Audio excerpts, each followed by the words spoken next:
Ils l'ont vaincu à cause du sang de l'agneau et de la parole de leur témoignage. Paix et grâce sur vos vies, c'est avec un grand plaisir que nous vous retrouvons autour de la parole, autour de l'évangile. Nous sommes comme tous les samedis en compagnie du pasteur Avi de l'église Grâce sur Grâce, située à Angers 8e tranche, derrière la pharmacie de la GB, à côté de l'église Joachim-Bonnet. Auditeurs, auditrices, vous suivez l'heure de la vérité de l'évangile. Votre émission d'évangélisation et d'enseignement de la sainte doctrine de Christ réalisée par la radio La Voix Sainte et présentée par le pasteur Avi Patrice. Alors, pasteur, bonsoir. Paix et grâce. Comment allez-vous? Dieu est très bon pour moi. Gloire au Seigneur. Bénissons son nom. Alors, nous sommes aussi en compagnie de notre ancien, Papa Amand. Bonsoir à tous. Bonsoir, Papa. Nous avons aussi en notre compagnie le diacre aussi. Bonsoir, diacre. Et le frère Mike, Bonsoir, toujours à son poste. Demeure béni. Amen. Nous n'oublions pas de saluer le frère Emmanuel qui est à la mise en œuvre de cette émission, toujours avec nous les samedis. Alors, nous saluons aussi la communauté Grâce sur Grâce qui est connectée sur notre plateforme Facebook, qui suit cette émission. Et en dehors de ce canal, vous pouvez retrouver toutes nos émissions que nous avons déjà publiées, qui sont sur notre compte Facebook et sur notre plateforme Facebook. Alors, pasteur, depuis la semaine dernière, nous avons commencé une série de questions. Une série de questions qui a permis d'éclaircir certains points.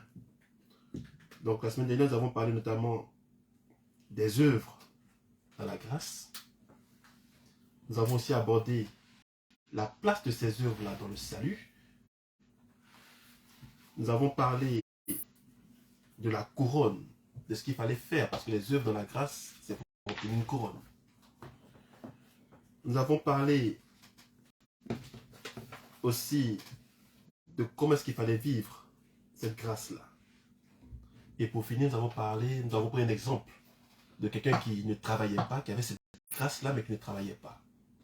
Et vous avez répondu à toutes ces questions de manière explicite pour nous faire comprendre où se situait la grâce et où se situaient les œuvres dans cette nouvelle alliance que nous avons avec Jésus-Christ. Donc, mes pasteurs, au vu de ce que nous avons dit, au vu de tout ce que nous avons relayé comme information au sujet de la grâce, au sujet du fait que par Christ, nous avons tout, pratiquement. Nous avons tout en Christ. Par le fait que nous sommes totalement satisfaits par cette œuvre complète et achevée par Jésus-Christ. Il nous vient une question. Comment se fait-il que certains chrétiens sont encore dans les difficultés? Pourquoi est-ce que certains chrétiens souffrent-ils dans cette grâce-là, avec cette grâce-là de Jésus-Christ? Nous rendons grâce au Seigneur pour son amour et sa fidélité. Merci parce que toute cette sagesse nous vient de lui. Et lorsque les gens nous interrogeront, c'est lui-même qui parlera à notre place. Nous voyons le travail accompli au travers de nos vies. Et nous sommes infiniment reconnaissants pour son amour et sa fidélité. L'évangile de la grâce nous fait terriblement du bien. Et ce message nous libère au nom de Jésus-Christ. Amen. Donc, la question, je reformule, pourquoi les chrétiens souffrent-ils? Alléluia. Le message de la grâce, qui est le message de l'évangile, qui est la preuve des éléments qui attestent que Jésus-Christ est venu mourir pour nous à la croix de Golgotha. Et toutes ces vérités-là ne souffrent point parce que les faits sont têtus. Mais pourquoi dans la vie de certaines personnes, cette grâce n'arrive pas véritablement à se mouvoir? C'est ça la question. Amen. Déjà, nous pouvons aller déjà sur deux catégories. Il y en a beaucoup de personnes qui se retrouvent aujourd'hui dans nos communautés qui ne sont pas des enfants de Dieu. Mais ces personnes-là s'autoproclament enfants de Dieu. Parce que pour eux, être à l'église, être au culte, appartenir à un département, fait de cette personne-là des chrétiens. Non, ça, ce n'est pas la vérité de l'évangile. Parce qu'aujourd'hui, si moi, j'ai envie de travailler, je connais peut-être un grand frère, un aîné, qui me dit, moi, je veux uniquement que travailler avec des chrétiens. Si toi, tu n'es pas chrétien, je ne travaille pas pour toi. Et j'ai vraiment envie de travailler avec lui. Donc, j'accepte de me faire baptiser. En réalité, ma motivation, ce n'est pas le Seigneur. C'est le travail. Donc, ce qui m'a conduit dans les bras de cette entreprise, enfin, ce n'est pas vraiment la foi en Christ. C'est parce qu'il a exigé que je sois chrétien. Donc, je le fais pour obtenir le travail. Cette personne a vis-à-vis du Seigneur. Mais nous pouvons apprécier l'œuvre de cette personne-là. Et l'œuvre de cette personne, c'est quoi? Cette personne-là va à l'église dimanche. Peut-être cette personne a reçu son baptême d'eau. Peut-être la personne a communié à l'église. Peut-être la personne fait partie d'un groupe d'intercession ou bien un groupe musical. Quel que soit. Mais nous avons seulement que nos yeux pour apprécier. Mais nous n'avons pas des infrarouges pour savoir véritablement si cette personne est enfant de Dieu ou non. Mais la Bible nous fait comprendre que nous arrivons à reconnaître ces personnes-là au travers de leurs fruits. Mais déjà, il y a ces gens de personnes-là qui sont avec nous à l'église qui proclament qu'elles sont chrétiennes alors qu'elles ne sont pas. Donc tu peux voir la vie de cette personne-là, tu te dis, ah mais pourquoi cette personne-là en Christ et la personne souffre? Cette personne n'est pas en Christ. Cette personne-là est en plein business. Elle est venue travailler dans un coin, le patron a exigé que tu sois chrétien. Voilà pourquoi cette personne-là est rentrée dedans. Ça n'a rien à voir avec le christianisme. Le christianisme est basé sur la foi. Et la personne n'a pas foi en Christ, la personne a foi en l'activité qu'elle doit faire avec le monsieur. Donc ça n'a rien à voir. Allons-y maintenant chez ces chrétiens, parce qu'on a dit, nous allons parler sur deux angles. Allons-y effectivement chez ces personnes-là qui ont véritablement accepté le Seigneur Jésus-Christ. J'ai accepté le Seigneur Jésus-Christ comme mon Seigneur et mon Sauveur. Cependant, j'arrive à voir encore des difficultés, comme un goût d'inachevé dans ma vie. Mais c'est proportionnel à mes choix. C'est proportionnel à ce que je fais, tu vois. Voilà pourquoi quand le Saint-Esprit vient en nous, quand nous acceptons le Seigneur Jésus-Christ, il nous revêt de sa capacité, il nous revêt de sa puissance, il nous revêt de toutes choses. Selon qu'il est écrit, je puis tout par celui qui me fortifie. Maintenant, toi, tu as accepté le Seigneur Jésus-Christ. Tu sais que la Bible dit qu'il a cette capacité de nous prendre en charge et de s'occuper de nous. Toi, tu décides d'aller voler. Et lorsque tu auras les difficultés, mais les difficultés sont liées à tes choix. Et le choix que tu as fait, c'était quoi? C'était le vol. C'était l'escroquerie. C'était la duplicité. Donc, tu as frisé avec l'ennemi. Souvenez-vous, Romain dit quoi? Il dit, c'est lui qui se livre à une personne pour lui obéir, devient esclave de la personne. Donc, nous voyons des chrétiens. Par exemple, un chrétien qui est marié. Tu vis avec ta femme. Il n'y a pas dans le plan du Seigneur un divorce. Mais tu commences à faire des infidélités. Mais demain, tu peux avoir le divorce. Mais ce n'est pas parce que tu es chrétien que tu n'auras pas le divorce. Le divorce là, c'était par rapport à la tromperie que tu as fait. Et voici des problèmes qui sont arrivés. Tu as connu le divorce. Donc les difficultés que nous avons sont liées à nos choix. La Bible dit que celui qui est enfant de Dieu est conduit par quoi? Est conduit par son esprit. Les choix que tu fais en longueur de journée, tu as prié le Seigneur pour avoir une entreprise. Tu as prié, Seigneur, ta grâce, Seigneur, ta grâce. Le Seigneur te fait une grâce. Il te donne le travail. Tu arrives au travail, on demande qu'on pointe à 8 heures. Toi, tu arrives à 10 heures. Et tous les jours, c'est toi qui te justifie. Maintenant, demain, qu'on te fout à la porte. Mais pourquoi accuser un démon? Pourquoi accuser un démon? Ah Seigneur, je vais me marier, je vais me marier. Voici la femme là qui vient, tu la bats. Mais comment est-ce que tu... Si demain la dame part, mais comment est-ce que tu veux te marier? Ah Seigneur, j'ai besoin d'un homme bien, j'ai besoin d'un homme. Le gars entre dans ta vie, tu lui fais n'importe quoi et des misères. C'est toi-même qui veux qu'il chasse sa mère. Mais en fait, c'est ce que je suis en train d'expliquer. Donc tu peux proclamer que tu es chrétien, mais la majorité des difficultés que nous avons sont liées à nos choix. Si tu es vraiment enfant de Dieu, la Bible dit que celui qui est enfant de Dieu est conduit par son esprit. Amen. J'ouvre cette parenthèse, pourquoi? Parce qu'effectivement, il y a des gens qui sont des enfants de Dieu, qui ont accepté, mais qui ne sont pas conduits par son esprit, qui sont encore conduits par leurs émotions, conduits par leur chair. Voilà pourquoi ces personnes-là ont des tribulations dans leur cœur, dans leur corps. Et ça n'a rien à voir avec le Christ. Le Seigneur te dit très bien que de ne pas voler, mais je sors, je vole. Et la Bible encore te dit qu'il ne sort de votre bouche aucune mauvaise parole. On est d'accord? Tu sors et tu commences à insulter des gens dehors, mais on te casse la gueule. Là, tu souffres, ta lèvre est enflée, tu as des problèmes, on doit le coudre. Mais qu'est-ce qui a fait? Si tu étais conduit par l'Esprit de Dieu, il y a certaines choses que tu n'allais pas avoir. Parce que le Seigneur sait que nous sommes dans un environnement très hostile. C'est comme ça qu'il nous donne la capacité pour que nous puissions vivre ici dans cette... Autrefois, on avait des lois, des ordonnances, mais la capacité n'était pas en nous. Mais aujourd'hui, nous avons cette capacité parce que nous avons la présence de Dieu en nous. Donc nous pouvons mieux vivre. Mais tu vis mal et après, ce n'est pas avec les pleurs que tu vas essayer d'essuyer tous les impairs que tu as créés dans ta vie. Donc, ça n'a rien à voir. Maintenant, allons-y. Je suis chrétien, qui se laisse conduire par l'Esprit de Dieu, qui est vraiment là, qui ne frise pas avec ce genre de choses pour avoir des problèmes. Est-ce que lui, il a des difficultés? Mais bien évidemment, il a des difficultés. Mais les difficultés sont liées à Christ, pas à lui. C'est-à-dire cette personne n'est pas esclave du péché. Cette personne ne peut pas être sur le pouvoir esclavagiste du diable, comme ce qu'il fait dans la vie de certaines personnes. Lui là, il est exonéré de tout ça, parce que Christ est en lui, il n'a vraiment pas de problème. Aucune personne ne peut lui imposer des décisions, parce qu'il est enfant de Dieu, il est conduit par son esprit. Mais cette personne-là aura des tribulations. Mais quelle est la tribulation de cette personne? La tribulation de cette personne-là est liée à l'évangile.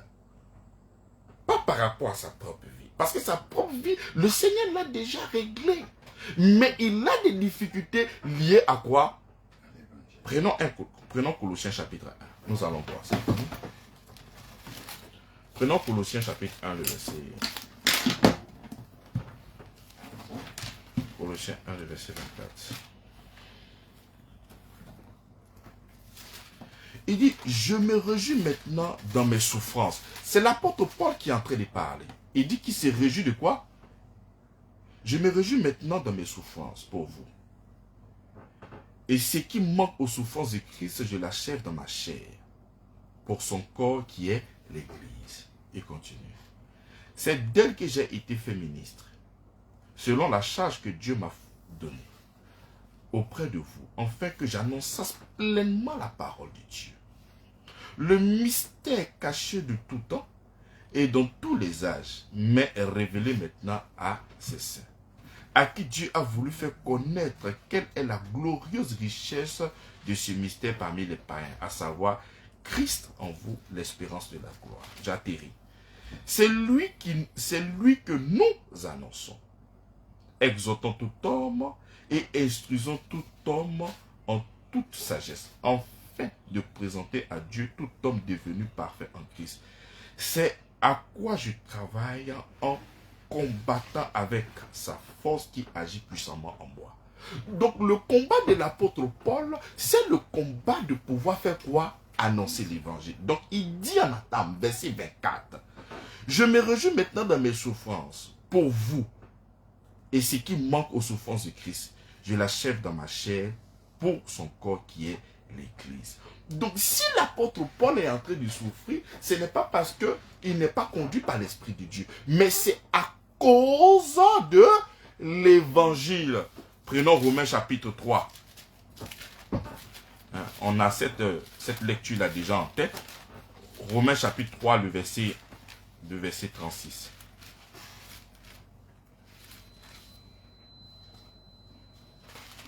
La page 36. Romains chapitre 8.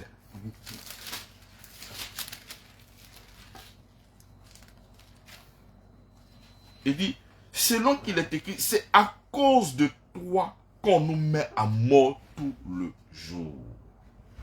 Qu'on nous regarde comme des bébés destinés à la boucherie.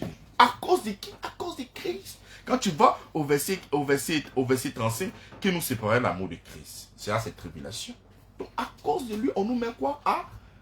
Parce que nous sommes porteurs de lumière. Parce que nous sommes là pour apporter l'évangile. L'ennemi ne veut pas que nous puissions apporter cet évangile-là. Il veut que nous puissions fermer notre bouche. Donc il va user de toutes ces stratégies dans le seul but de pouvoir nous empêcher de pouvoir nous exprimer. Donc il va passer par beaucoup de choses. Mais le Seigneur nous a dit, ne vous inquiétez de rien parce que je les ai déjà vaincus. Ils vont essayer de t'empêcher de prêcher. Mais dans toutes ces choses-là, tu es plus que vainqueur. On est d'accord? Donc il faut savoir qu'il y a aussi vraiment une tribulation qui est liée à l'évangile. Mais si toi tu es chrétien que tu vas voler, on te met en prison, ça c'est pas une tribulation. Ce n'est que le résultat de ce que tu es allé chercher. Donc lorsque les gens disent que mais pourquoi la grâce? Je crois que cette question vient à point. Pourquoi? Parce que ayant tellement abondé dans la grâce, fait comprendre au peuple de Dieu que tout ce que nous recevons de la part du Seigneur, c'est pas la grâce. Mais comment est-ce que nous arrivons à voir encore dans la vie de certaines personnes des difficultés? C'est comme ça que j'établis en 3 niveaux. Il y a des gens qui n'ont jamais accepté le Seigneur Jésus-Christ, dont ils sont toujours sur le pouvoir esclavagiste du diable.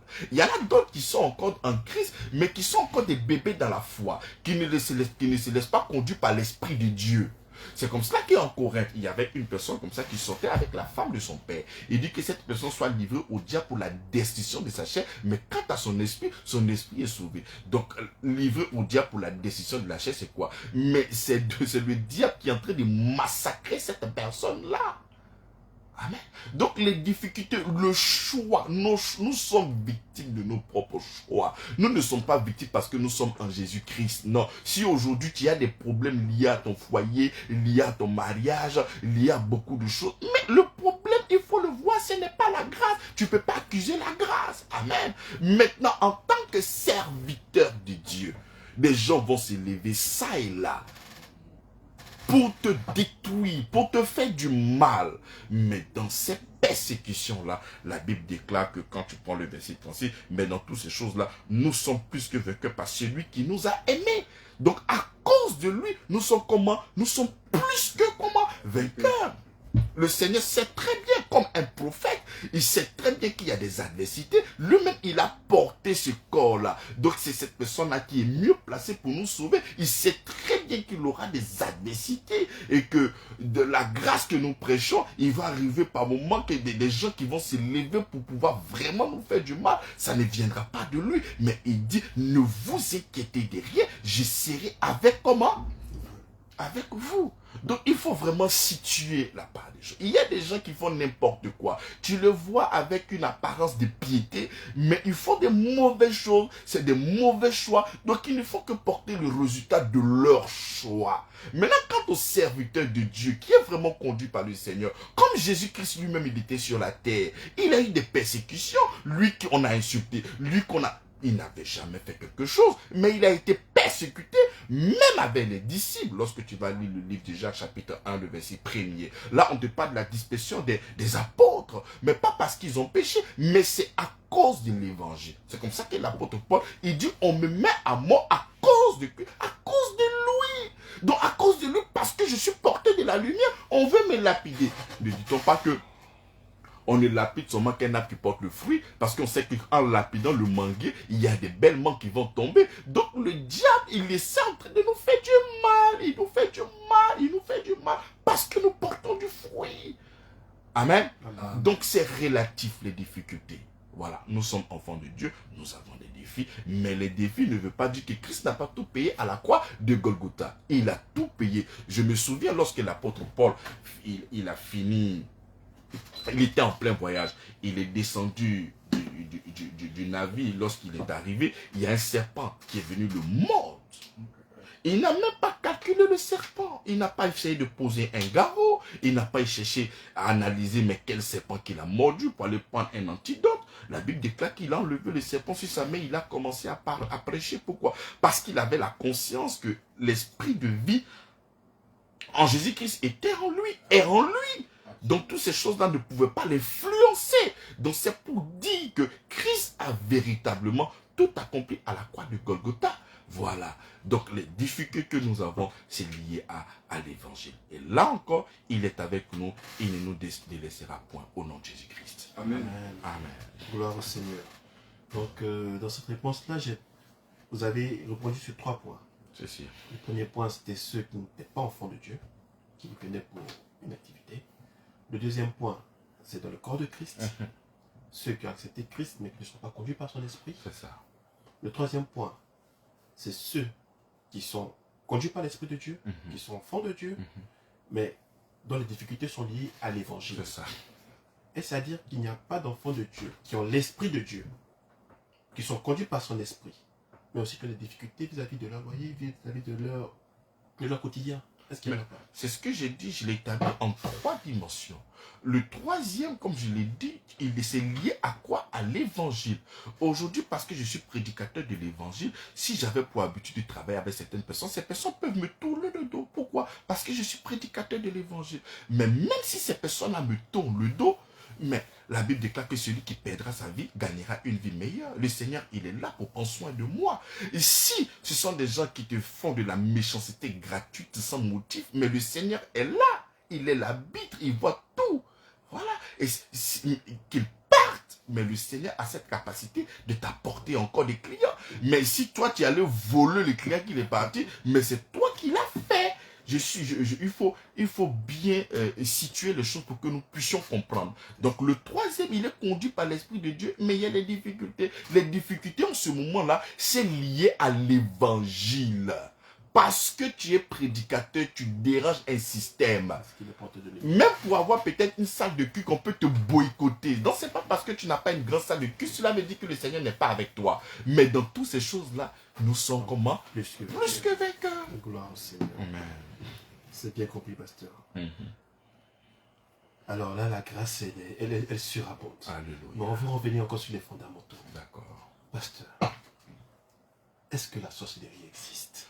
Mais bien évidemment, la sorcellerie existe. Mais je pense que à force d'abonder en action de grâce, à force d'abonder dans l'amour et dans l'œuvre achevée de Christ à la croix, on peut s'imaginer que même je réunis même le diable, comme si le diable n'existait pas. Mais il existe. Mais pour celui qui a accepté le Seigneur Jésus-Christ, tout ce qu'il peut faire est nul et sans effet. Sinon, le diable existe. La manifestation de la médiocrité, de la méchanceté, du vol, mais n'est que la présence de l'ennemi et du diable, de tout ce qui est mauvais. Donc le diable, il existe, mais pour moi, bien vrai qu'il existe dans la tête de certaines personnes, mais pour moi, c'est un ennemi qui est plus que vaincu. Il est vaincu. C'est vrai que le diable existe, mais il est vaincu. Amen. Voilà. Mais alors, pour un chrétien qui est persécuté par la sorcellerie, quelle doit être sa réaction? Parce qu'on a des textes, hein. Par exemple dans Exode 22, 18, il est écrit que tu ne laisseras pas vivre la sorcière. Ce sont des gens des textes qui sont situés dans l'Ancien Testament. Vous devez savoir que la croix que nous voyons, et même la page blanche entre l'Ancien Testament et le Nouveau Testament, ce n'est pas qu'une page blanche, ce n'est pas que la croix. C'est deux alliances. L'œuvre de la croix marque une ligne de démarcation. Et ce n'est pas quelque chose à prendre à la légère. C'est le travail du Christ. Donc ces genres de paroles, tu ne peux qu'avoir dans l'Ancien Testament, où tu ne laisseras pas vivre la sorcière. Mais des mêmes situations, une même situation comme ça, s'est présentée avec Jean-Jacques. Jésus-Christ était là. Il dit, Seigneur, veux-tu qu'on invoque le feu comme au temps d'Élie? Il a pris l'image sur un prophète majeur qui s'appelle Élie. Mais quelle était la réponse de Jésus-Christ? Il dit, vous ne savez pas de quel esprit vous êtes animé. Donc, si lui, il est l'esprit de vie, et qui dit que vous ne savez pas de quel esprit vous êtes animé. Donc, cette personne a été animée de quel esprit? Il n'y a pas trois esprits. Il y a le Dieu et puis il y a le diable. Donc, si ce n'est pas le Seigneur qui est en lui, c'est que c'est le diable. Mais qu'est-ce qu'il a dit pour qu'on puisse déclarer que c'est le diable? Parce qu'il dit, veux-tu qu'on invoque le feu comme au temps d'Élie? Donc le Seigneur, quand il finit la phrase, il dit le Fils de l'homme n'est pas venu pour tuer, mais il est venu pour apporter quoi? Pour apporter la vie. Mais je crois que, puisque j'ai pratiqué ça, hein, tu sais, c'est comme les échecs. Il faut vraiment tuer pour que tu puisses être en vie, tu vois. Donc, notre délivrance n'émane pas de la mort de nos ennemis. Ça n'a rien à voir. Notre délivrance émane du sacrifice de Jésus-Christ à la croix de Golgotha. Donc, pour la tête, dans la tête de certaines personnes, qu'est-ce qu'il faut faire? Il faut tuer. Pour que le sorcier ne me tue pas. Mais si nous voulons aller dans cette logique, nous savons très bien que l'esprit ne meurt pas. Donc, si nous allons dans un village et que nous avons affaire à seulement qu'un seul sorcier, on est d'accord. Ce sorcier-là cherche à te tuer. On considère que c'est ton frère qui cherche à te tuer. Donc, tu envoies le feu pour pouvoir le détruire. Mais lorsqu'il meurt, en fait, c'est pas l'esprit qui meurt. L'esprit de la sorcellerie ne meurt pas. C'est ton frère homme que tu as tué. Parce que l'esprit là va quitter, il va aller encore dans un autre frère. Donc après, quand tu vas savoir que c'est lui, qu'est-ce que tu as fait? Tu vas le tuer. Donc en réalité, tu vas tuer tout le village. Donc ça règle le problème. En réalité, tu es un assassin. Quand on va se retrouver chez Christ là-bas, toi, tu es un meurtrier. Il nous a donné l'évangile pour que nous puissions le répandre. Pas pour venir tuer des gens, pas pour venir faire ça. Mais le Seigneur lui-même, il dit, Moïse vous a enseigné œil pour œil, dent pour dent. Mais moi, je vous dis, aimez vos ennemis. Donc, nous devons écouter la parole de qui? Nous devons écouter la parole de Moïse de l'ancienne alliance ou la parole de Christ de la nouvelle alliance. Donc, au lieu de chercher à tuer, comme le texte dit, tu ne laisseras pas vivre la sorcière, ce n'est pas ça. Mais déjà, pour vous reconforter, prenons Ésaïe chapitre 54. Ésaïe 54. Prenons Ésaïe 54. À partir du verset 14, qu'est-ce qu'il dit là-bas?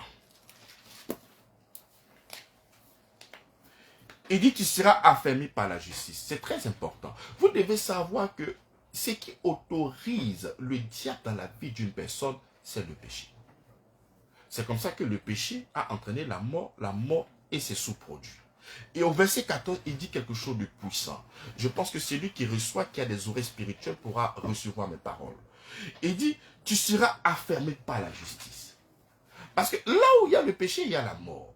Mais puisqu'il t'a affermi par la justice, donc si il t'a déjà affermi par la justice, on ne peut plus localiser le péché en toi. Et si on ne peut plus localiser en toi, regarde maintenant ce qui vient en bas. Il dit, bannis l'inquiétude car tu n'as rien à craindre. Ouais. Puisque tu es affermi par la justice, bannis quoi? L'inquiétude. Parce que le problème c'est le péché. Et si le péché n'est pas là et que tu as été justifié par lui, mais pourquoi craindre? Lorsque Adam et Ève étaient dans le jardin, qu'ils n'avaient pas péché, mais ils ne craignaient rien. C'est après le péché qu'ils ont commencé à craindre. Mais nous qui avons été justifiés par le Seigneur Jésus-Christ, si tu n'es pas justifié, c'est tout à fait normal que tu aies encore peur. Parce que des éléments peuvent venir peut-être te faire du mal à cause de la nature pécheresse. Mais puisque j'ai été justifié, il dit, c'est pas moi qui l'ai dit. Tu seras affermi par la justice, point virgule, banni quoi? Mais pourquoi nous bannissons l'inquiétude? Parce que nous avons été affermis par quoi? Par la justice. Il continue. Quand tu n'as rien à craindre, et la fureur et la frayeur, car elles n'approcheront pas de toi. Si l'on forme des complots, cela ne viendra pas de moi. Quiconque se livrera contre toi tombera sous ton pouvoir. Mais attends, quand je lis ce texte-là, j'ai des frissons. On continue. Voici, j'ai créé l'ouvrier qui souffle le charbon au feu et qui fabrique une arme par son travail. Mais j'ai créé aussi le destructeur pour la briser. Toute arme forgée contre toi sera sans effet. Et toute langue qui s'élèvera contre toi en justice, tu la condamneras. Tu vois, ce verset qui vient là, c'est ça qui peut me tuer. J'aimerais que tu puisses lire ça avec beaucoup d'attention. Tel est l'héritage. C'est pas une promesse. Une promesse, c'est quelque chose qui... L'héritage, c'est à toi. C'est pour toi. Mais si toute âme forgée contre moi est nulle et sans effet, mais pourquoi je vais craindre?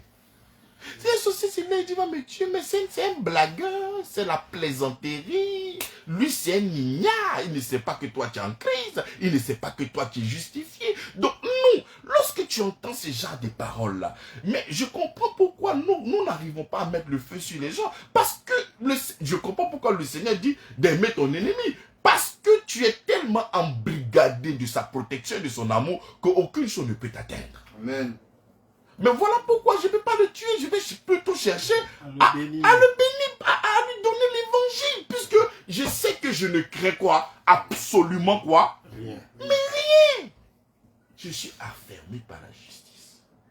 Si je suis encore dans la loi, je peux comprendre, puisque je ne suis pas affermi dans la justice et que le mal peut subvenir à n'importe quel moment, c'est tout à fait normal que je puisse rapidement essayer de tuer celui qui veut me faire du mal. Mais puisque je suis affermi par la justice, est-ce que les chrétiens me suivent même? Tu es affermi par la justice. Bannis l'inquiétude. Bannis et de toute âme forgée contre toi. C'est quelle âme? Quelle que soit l'âme. Il va même plus loin. Parce que le Seigneur, il a créé des hommes. Mais il n'a pas créé des glaives. Qui a créé des glaives? Ce sont les hommes qui ont inventé des glaives. Il dit que lui, oh Seigneur Jésus-Christ, il dit voici, j'ai créé l'ouvrier qui souffle le charbon au feu et qui fabrique une arme pour son travail. Mais j'ai créé aussi le destructeur pour la briser. Donc l'âme que lui va forger pour venir toi te faire du mal là, lui il a brisé cette âme là au nom de Jésus-Christ. Amen. Tu as peur de quoi? Tu as peur de quoi? Non. Je pense que ça, c'est le b.a.-ba de la vie chrétienne. Lorsque tu crois au Seigneur Jésus-Christ, tu ne peux pas avoir peur de sorcier. Si tu as peur encore de sorcier, c'est parce que toi, tu n'es pas encore affermi dans la justice. Ouais. C'est ça. Gloire au Seigneur. Amen. Donc, c'est notre héritage. C'est pas une promesse. Non, non, tu sais, c'est un héritage, c'est ce que j'ai à ma possession. Donc qu'il aille tourner encore. Faites une coalition. Prenez le Brésil, le Bénin, les pays qui sont très élevés dans le mysticisme. Prenez tous une coalition pour venir contre moi. Nul et sans effet. Amen. Alléluia.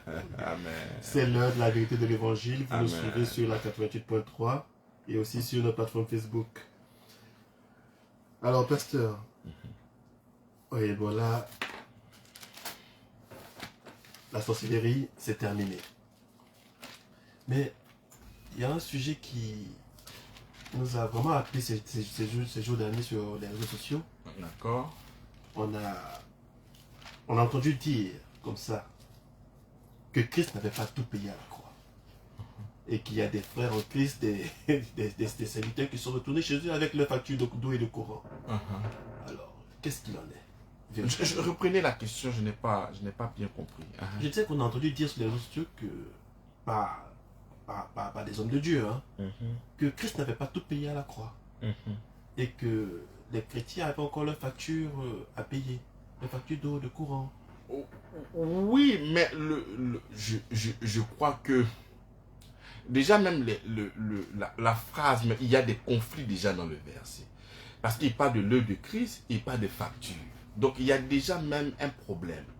Parce que Christ n'est pas agent de CIE. Il n'est pas agent de CIE. Bon, je pense que c'est Un abus de langage. non, c'est pas un abus de langage. Tu sais, il faut être souvent intelligent. Tu vois, il y a des gens qui sont vraiment pas intelligents. Parce que déjà, même la phrase, même avant d'expliquer, il y a un peu de problème dans mon esprit. Parce que je n'arrive même pas à bien comprendre. Parce que tu parles de l'œuvre de la croix et tu parles de facture de courant. Est-ce que Christ est venu? Est-ce que c'est un agent de Sodeci? Est-ce que c'est la CIE? Mais ça n'a rien à voir. C'est comme tu me dis que non, Christ n'a pas payé mon bic. Mais est-ce que lui, les dialogues? Ça n'a rien à voir. Maintenant, ici, il veut aller pointer l'œuvre de Christ à la croix, déclarant que son œuvre n'est pas complète en ce moment. Cette personne-là, peut-être c'était un envoyé du diable pour apporter du discrédit sur quoi? Sur l'œuvre de la croix. Mais il a dit à la croix, il dit tout est accompli. Lorsque le Seigneur Jésus-Christ venait, il y avait des gens qui étaient riches. Il y avait Zachée qui était riche. Donc Christ n'est pas venu pour que les gens soient riches. Parce qu'il y avait des gens qui étaient riches en dehors de eux. il y avait le fonctionnement, il y avait beaucoup de choses. Mais Christ vient pourquoi? Quel est le défi de l'humanité? C'est la question qu'il faut se poser pour savoir si l'œuvre de la croix est insuffisante. Donc, pose-toi la question, Christ est venu pourquoi? S'il est venu pour payer la facture de CIE et que la CIE vient me poser la question, là, Christ n'a pas vraiment accompli ça. Là, je suis d'accord. Mais Christ est venu pourquoi? C'est ça qu'il faut se poser. Il est venu sauver son peuple du péché. Pourquoi? Parce que les défis que nous avons, c'est le péché. Car tous ont péché et sont privés de la gloire de Dieu. Donc le défi, c'est le péché. Parce que nous avons péché, la mort est entrée. Et quand la mort est entrée, les sous-produits de la mort qui sont la maladie, et l'infirmité, le mal, tous ces genres de choses-là maintenant sont entrés, ils ont fait leur apparition. Donc si le Seigneur doit régler, il règle quoi? Les sous-produits, la mort ou bien la racine même du problème. La racine du problème, c'est quoi? C'est le péché. Voilà pourquoi Matthieu chapitre 1, verset 21 dit que Christ, il est venu pour sauver son peuple du péché. C'est comme ça que lorsque nous avons lu Isaïe, il sera affermi par là. Parce que quand tu n'es pas juste, c'est-à-dire quand tu as cette nature pécheresse, lorsque tu as le péché, mais la mort est là et les sous-produits sont là. Donc le Seigneur sait très bien que si ce peuple-là est sanctifié, la mort disparaît et les sous-produits de la mort aussi disparaissent. Et ces sous-produits-là sont les maladies, les souffrances, c'est-à-dire le pouvoir légal que le diable avait sur toi, de pouvoir gâter ton activité, de pouvoir te donner des maladies, de pouvoir te créer toutes ces complications-là. Donc Christ sait que s'il meurt à la croix et qu'il te justifie, tu n'as plus pour héritage la mort. Tu as pour héritage maintenant la vie. La vie aussi vient aussi avec ses sous-produits. Et les sous-produits de la vie, c'est la vie en abondance, c'est la grâce, c'est le bonheur, c'est la joie. C'est tous ces genres de choses-là. Donc Christ à la croix, il dit tout est accompli parce qu'il est le sacrifice par excellence. Le sang de taureau n'avait pas la capacité de pouvoir répondre à la justice de Dieu. C'était le sang qu'il avait choisi comme victime propitiatoire. Donc il vient comme victime propitiatoire et il répond à toutes choses. Voilà pourquoi à la croix il dit tout est accompli. Mais le véritable problème, je ne connais pas cette personne-là, mais j'imagine, je crois bien que peut-être c'est un prophète. Pour pouvoir arnaquer les gens, il faut déprécier l'œuvre de la croix. Il faut faire comprendre à ces personnes-là que Dieu n'a pas tout fait. Et comme il n'a pas tout fait, il faudrait venir maintenant nous voir pour que nous puissions accomplir parfaitement ce que Christ a oublié de faire. Ce gars-là, on doit l'arrêter pour le chicoter à la place publique. Non, parce que, non, c'est-à-dire, il y a des, on doit le chicoter. Parce que, il y a pas, c'est pas fait de non, le gars là, il n'est pas, non, on doit le chicoter. Comme on chicote un enfant de 6 ans, et les petits caleçons là, on peut, puis on chicote, c'est fait fia. Pour éviter ces gens d'utopie. Donc, Christ a déjà tout payé à la croix de Golgotha. Mais le problème pour arnaquer une personne, pour voler une personne, tu dois faire comprendre qu'il y a des sacrifices. C'est comme ça qu'il y a beaucoup parmi les hommes de Dieu qui sont des ritualistes, des cérémonialistes. Mais quand ils vont t'expliquer les cérémonies que tu dois faire, mais avec une apparence de sagesse, une apparence de quelqu'un qui est illuminé. Ça, ce sont des choses qui étaient en rapport avec la première alliance. Les cultes cérémoniales, c'est terminé. Christ est la meilleure offrande. À lui seul, il répond à toutes les offrandes. L'offrande pour la guérison, l'offrande pour la culpabilité, l'offrande pour le péché. Tout ça pour les actions de grâce, il a tout fait. Donc quand la personne vient te dire que Christ n'a pas tout fait, toi, qu'est-ce que tu vas faire? Pasteur, aide-moi. Parce que les gars sont venus couper mon courant d'eau. Donc comme Christ n'a pas payé ta facture d'eau, mais il faut venir, fais-moi une offrande. Mais attends, soyons sérieux. Prenons même 1 Timothée chapitre 5, le verset 18. Je vais atterrir sur ça. Il dit, car l'Écriture dit, tu n'amuseras point le bœuf quand il foule le grain. Et l'ouvrier mérite son... Donc le même Seigneur qui a fait toutes choses là, il dit, l'ouvrier mérite son... Mais si tu travailles, on va te payer. Si toi tu dis que tu es devenu enfant de Dieu, que toi tu ne veux pas travailler, mais tu n'auras pas de salaire. À César ce qui est à César et à Dieu ce qui est à Dieu, afin de sérieux. Ça a quoi à voir avec le Seigneur Jésus-Christ? C'est tout ça pour créer des amalgames dans l'esprit des gens, afin de pouvoir les escroquer. C'est de l'escroquerie.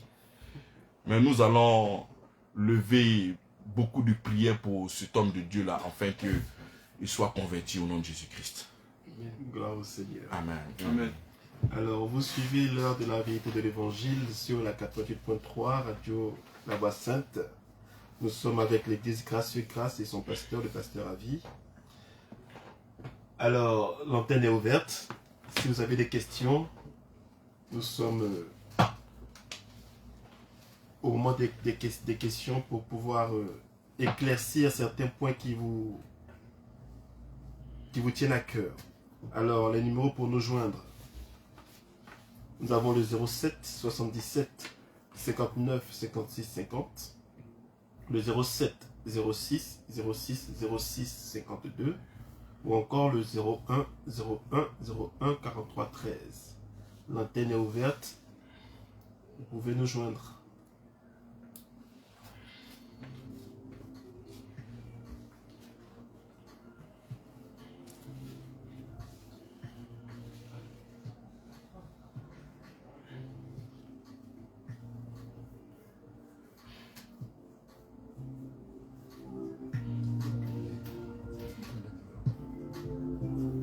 Alors, les numéros pour nous joindre et passer à l'antenne, le 07 77 59 56 50, le 07 06 06 06 52, le 01 01 01 43 13.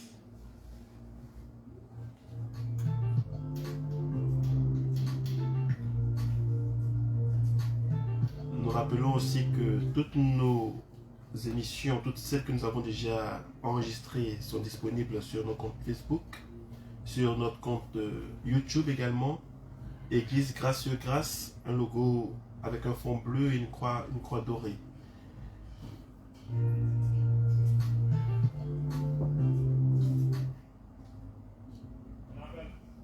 Auditeur en ligne, allô? Allô? Allô? Oui, allô, bonsoir, monsieur. Bonsoir, monsieur. Comment allez-vous? Oui, par la grâce de Dieu, ça va très bien. Gloire au Seigneur. Merci le Seigneur pour ce message. Franchement, c'est tellement clair que vraiment j'ai du mal même à... C'est-à-dire, j'ai l'impression que je tombe de nuit, quoi. Gloire au Seigneur. Parce que franchement, tel qu'aujourd'hui on va à l'église là, on a l'impression que Jésus n'a rien fait encore. Qu'on doit encore fournir des efforts. Et lorsque vous expliquez, franchement, il me dit, mais vraiment, c'est comme si j'avais perdu beaucoup d'années en arrière dans vraiment le monde de connaissance, en fait. Et donc, ma préoccupation, est-ce que c'est vrai ce que vous dites là? Gloire au C'est Seigneur. vrai que c'est tellement limpide que je me demande si c'est vrai. Franchement, par rapport à l'œuvre de Christ à la croix. Parce que on se pose la question de savoir est-ce que Christ a vraiment tout fait. Parce qu'aujourd'hui, avec l'avènement de certains hommes de Dieu, ils font des sacrifices, ils font encore des rituels, on doit faire une forme de rachat, on doit faire franchement, ça met des doutes encore dans notre cœur. Là, ce que vous venez de dire ce soir, vous posez encore la question, est-ce que c'est vrai? C'est vraiment vrai ce que vous venez de dire. Amen. On n'est plus de clair. Amen. Avec un appui la parole de Dieu, les Écritures. C'est ma préoccupation. Et c'est ça. Et je crois que la définition du mot évangile, c'est ça. C'est-à-dire, l'évangile, elle est tellement... c'est tellement bon à entendre que ceux qui l'entendent se posent la question, mais est-ce que c'est vrai? Et je retrouve cette question. Donc je crois que ce message t'a tellement pénétré parce que c'est tellement beau. il faut commencer à y mettre ta foi. Parce que c'est ça la vérité de l'évangile. C'est pour ça que la Bible dit que l'évangile est la puissance de Dieu pour le salut de quiconque croit. Il faut commencer à déposer ton cœur dans cette prédication. Mieux, je t'invite que tu viennes nous rejoindre à l'église pour que nous puissions construire cette foi-là au travers de la parole. Et vous allez voir que ça sera vraiment extraordinaire. Il y en a beaucoup de personnes qui ne font que perpétrer l'enseignement que leur dévotion leur a donné. Donc, ils disent des choses qu'ils ne maîtrisent pas. Il n'y a pas de rachat, tout ça. C'est n'importe quoi. Ça émane de l'ancienne alliance. La nouvelle alliance, c'est Christ. Et non pas ce que toi tu dois faire, mais ce que Christ a fait à la croix de Golgotha. Voilà pourquoi nous sommes sauvés par la grâce, par le moyen de la foi. Donc je t'invite, bien-aimé, toi qui me reçois. Je crois que si aujourd'hui tu es venu à cette antenne et tu as écouté, je crois que fais encore un effort et viens nous retrouver à l'église. Demain, on aura encore un culte extraordinaire où il y aura beaucoup de sujets que nous allons traiter. Donc, je vous invite officiellement, venez derrière la pharmacie de la Djibé. Nous allons passer un moment hautement spirituel et extraordinaire autour de la parole du Seigneur Jésus-Christ. Gloire au Seigneur. Amen. Alors, nous nous permettons de participer à cette émission par le biais de nos différents canaux, notamment le 07 77 59 56 50, le 07 06 06 06 52, ou encore le 01 01 01 43 13. Comme vous disiez, pasteur, c'est effectivement ça l'évangile. Une nouvelle trop bonne pour être perçue, pour être acceptable. Penser qu'une personne soit venue mourir afin de nous donner tout ce que nous ne méritions pas, c'est extraordinaire. Ouais. C'est extraordinaire. C'est tellement, le Seigneur a tellement manifesté l'amour pour nous que son amour est un scandale, est un choc. C'est un choc. C'est un choc. Un choc. C'est comme ça que la Bible dit. C'est une folie et un scandale. Un scandale pour les Juifs. Mais pour nous qui sommes des non-Juifs, c'est une folie. Auditeur en ligne. C'est trop fort. Oui, allô? Allô? Vous êtes en ligne? Nous écoutons. Allô?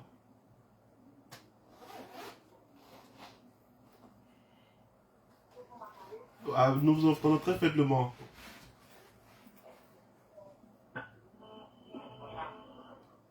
Allô? Amen, vous également.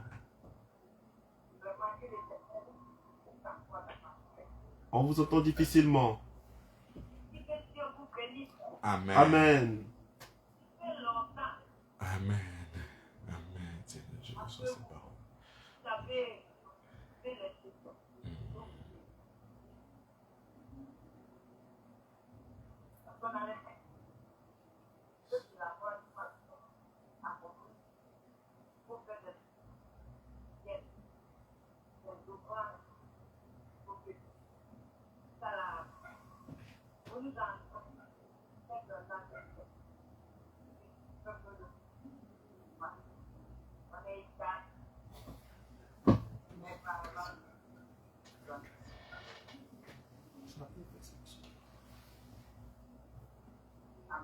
Amen.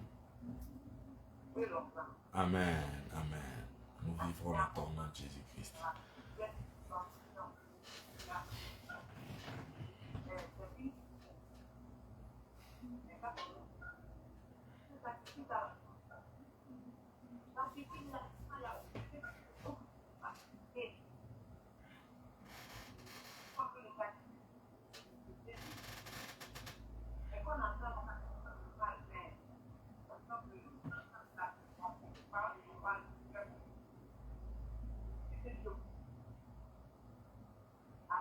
Amen.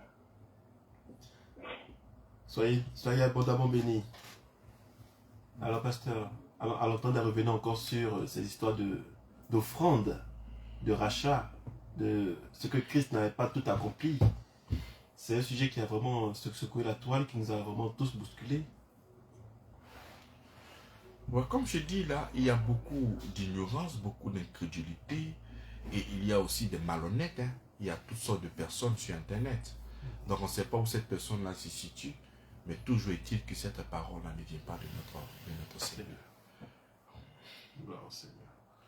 Vous suivez la vérité l'heure de la vérité de l'évangile sur la 88.3. C'est l'heure des questions. Vous pouvez appeler pour poser des questions. Si vous avez besoin d'éclaircissement, le pasteur est là, il répondra à toutes vos questions. Actuellement, nous sommes en plein séminaire sur le salut.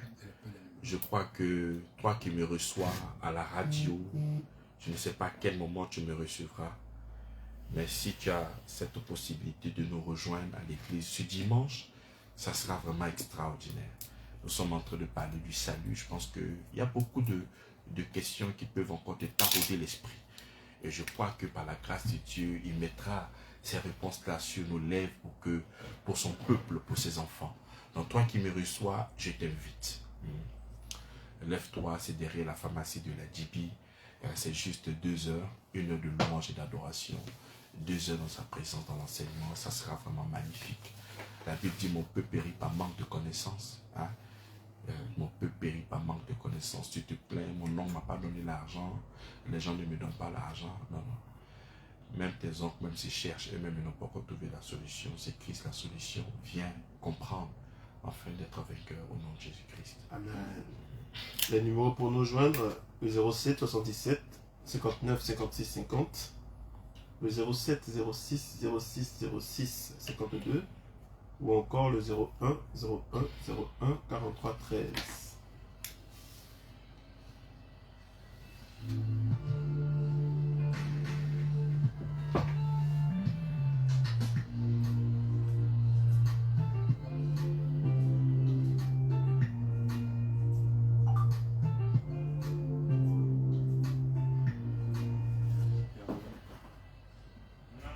Auditeur en ligne, allô?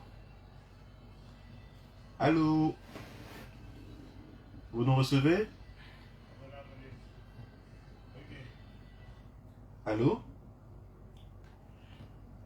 Oui, allô? Oui, allô, bonsoir monsieur. Oui, bonsoir, monsieur. Comment allez-vous? Que le Seigneur nous bénisse encore. Amen. C'est monsieur? Je n'ai pas suivi la totalité des prix en cours, mais la petite partie que j'ai suivie m'a beaucoup. Gloire au Seigneur. Donc je rends gloire à Dieu encore pour ce beau message et puis cet éclaircissement sur le salut. Amen. C'est monsieur? Donc moi, c'est M. Thomas. Monsieur Conan. Vous nous appelez d'où? Je vous appelle de Rivière. La rivière Golf. Ok, c'est compris. Alors, vous avez une question particulière? Oui, j'ai une question particulière. Ok. Voilà. La question est que chaque fois que nous allons à l'église, on nous parle de si tu veux te marier bien la vie, si tu veux travailler bien à l'église. Donc, j'aimerais demander si le sacrifice que Jésus a fait, la peut-être pour notre mariage ou de nous qui sommes pour la santé. On le répond sur 2 angles. Le Seigneur Jésus-Christ vient nous délivrer de la puissance esclavagiste du diable. Si dans le dessein de l'ennemi, il ne veut pas que tu aies des enfants, il ne veut pas que tu sois marié, il va exercer ce qu'on appelle l'influence satanique sur ta vie.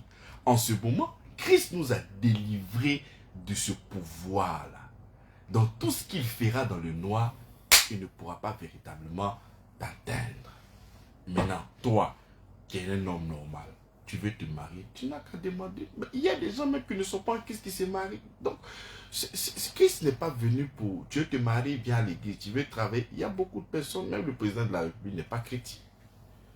La majorité des gens qui sont au gouvernement ne sont pas chrétiens. Il ne faut pas mélanger les pinceaux. Il y a des questions qui n'ont même pas leur place. 1 Timothée chapitre 5, verset 18. L'ouvrier mérite son salaire. Tu es parti à l'école, tu as eu tes examens, tu poses là, là, là, là. Tu auras. Maintenant, si l'ennemi vient par des pouvoirs, fais tout pour ne pas que toi tu travailles, c'est en ce moment que le salut vient te délivrer de la puissance des des ténèbres. Voilà. Donc il y a vraiment, comme le Seigneur, il est venu afin de nous justifier. Et parce que nous sommes justifiés, nous avons la vie. Et parce que nous avons la vie, nous avons le bonheur. Et tous ces genres de choses-là, tranquillement. Voilà. Donc il ne faudrait pas réduire. C'est comme Christ, quand il est venu, il a guéri des malades. Mais tu ne vas pas réduire sa venue à des guérisons. Il est venu à cause du péché.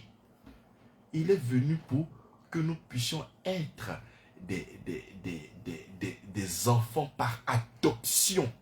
Voilà. C'est la chose la plus extraordinaire. C'est comme aujourd'hui, je me lève, je vais à l'orphelinat pour aller adopter un enfant. Mais quand je vais finir d'adopter cet enfant, je vais lui donner la nourriture, je vais payer son école, je vais lui donner des vêtements. Mais la chose extraordinaire, c'est de l'adopter, c'est de faire de cet enfant-là ton enfant. Et une fois qu'il est ton enfant, mais tu engages tes biens, tu engages tout. Donc quand moi je lève, je vais à l'orphelinat, ce n'est pas que je viens donner l'argent. Donner l'argent ne sera que juste la conséquence de l'acte posé. Puisqu'il est devenu mon enfant, ces choses-là suivront naturellement. Donc, je suis venu pour l'adopter. Christ est venu, il nous a adoptés. Tu vois, par lui, nous avons été adoptés. Et parce que maintenant, nous sommes fils, héritiers et co-héritiers avec lui. Tout ce qui appartient au Seigneur nous appartient. Et toute la bénédiction est en nous. Tout simplement. Mais réduire la venue de Christ à un palu, à un diaquadio, ce n'est pas ça. Il est venu pour le péché. Et pour que nous puissions être adoptés en Jésus-Christ. Amen. Gloire au Seigneur. Alors, c'était la vérité de l'évangile. Pasteur, là, vous laissez le mot de la fin. D'accord. Seigneur, nous te disons infiniment merci pour ces révélations. Merci pour ces personnes qui ont été véritablement touchées. Je crois que il y a plusieurs personnes qui nous ont reçus. Ce n'est pas seulement ceux qui ont appelé qui nous ont reçus. Il y en a beaucoup qui ont reçu. Peut-être même qui sont en train de prier à cause du message que nous venons de véhiculer. Merci de pouvoir encore cultiver ces graines que nous venons de s'aimer dans le cœur de ces enfants. Merci parce que tu conduis les pas de tes enfants pour qu'ils viennent nous rejoindre afin de pouvoir grandir dans ta connaissance. Au nom de Jésus-Christ. Amen. Amen.